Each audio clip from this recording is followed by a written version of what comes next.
Senator, with people coming to town this week for the 46th Annual March for Life, when you look back at the last Congress, the last 2 years here, what things would you point to say to the marchers, this is what we accomplished, this is what we got done for the unborn and for the pro-life movement as a whole?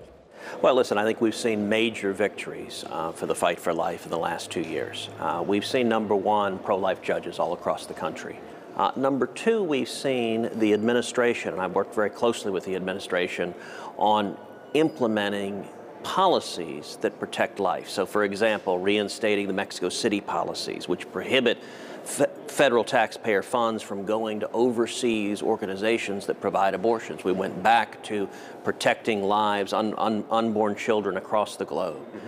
We've seen in the Department of Justice and the Health and Human Services agencies, we've seen protections for rights of conscience, rights of faith. We no longer have the federal government litigating against the Little Sisters of the Poor. We also saw legislation passed, what was called a Congressional Review Act resolution that repealed an Obama-era regulation. It passed through Congress. I enthusiastically voted for it. And as a result of that, it makes it easier for states to deny taxpayer funding to Planned Parenthood. The one thing Congress didn't seem to do that was on everybody's radar was defunding Planned Parenthood itself. Who or what do you think is to blame for that?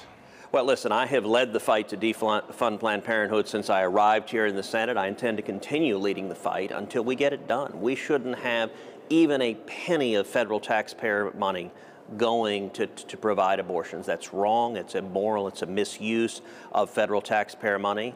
And there's good news and bad news on this.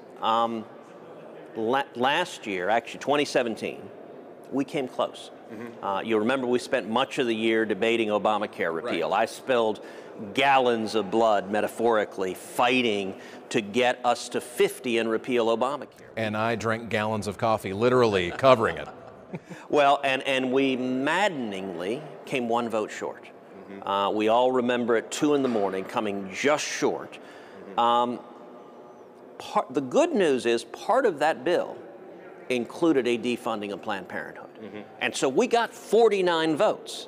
Now that's good news that we got 49, but it's bad news that we didn't get 50. To actually pass, we had to get 50. Now we have a larger majority in this new Senate. We have 53 Republicans.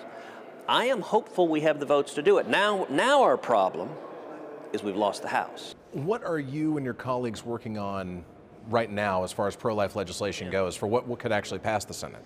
Well, you know, we voted last year on the pain-capable abortion bill, which I think was a very important vote, that what it would do is prohibit abortion after an unborn child, after the science demonstrates that he or she can feel pain. Right, that's Micah's Law, named after Micah Pickering, who was born premature. We voted on it in the Senate. I was a co-sponsor. I enthusiastically voted for it. We fell just short again. And I think that's a battle we should keep fighting. I think fighting on the issue of late-term abortions it is a terrain. You know, Sun Tzu told us every battle is won before it's fought. It's won by choosing the terrain on which you fight. I think the far left has a very difficult time defending late-term abortions. They don't like having that conversation. That means we ought to be having more and more conversations. And to get to the point where we have a pro-life majority in the House and a pro-life majority in the Senate, we've got to move people's hearts and minds. We've got to tell stories. We've got to connect, not just with the intellect, but with the heart. And I think that's something all of us in the pro-life movement need to do much more of. The key to it is changing the culture to become a culture of life. Yes. How do people do that? You mentioned telling stories. What are other things people can do? What are some things that you and your family do to promote a culture of life? You know, I think it is connecting with hearts and moving people. You know, and I will say on life, listen, we're recognizing the 46th anniversary of Roe versus Wade. We are mourning over 60 million lives that were taken from us, unborn little boys and little girls. That is a tragedy. That is a tragedy to weep over. It is a tragedy to mourn. But it is also at the same time worth recognizing that we've made real progress. If you think back to when we were younger, if you think back to 10, 20 years ago, the cultural mores were much tougher on this issue. And I think if you look in particular, younger Americans are becoming more pro-life. And I think one of the major decisions the pro-life movement did that was the right decision was to focus on not describing this issue in the abstract, but making it real. Like the decision to focus on partial birth abortion, I think put us on a terrain where an awful lot of people who had not previously engaged in this issue said, that's just wrong. We can't allow that. You know, one of the things that I think also has changed this discussion is the prevalence of sonograms. Mm-hmm. That when people have the opportunity to look at an unborn child, it is evident to anybody this is not a clump of cells. This is a human being. You know, one of my favorite stories, Heidi and me, our girls, Caroline and Catherine, they're 8 and 10 right now. Mm-hmm. And I remember when Heidi was pregnant with Catherine, and Caroline was 2 at the time.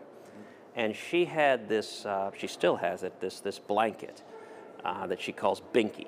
And it was, even then, it was raggedy. She dragged it everywhere. She chewed on it. It was the most precious thing on the planet to her. And I remember, I think Heidi was probably about 8 months pregnant. And Caroline comes up to Heidi's tummy and begins talking to her tummy. And she says to Heidi's tummy, she holds up Binky and she says, does Catherine want to chew on Binky?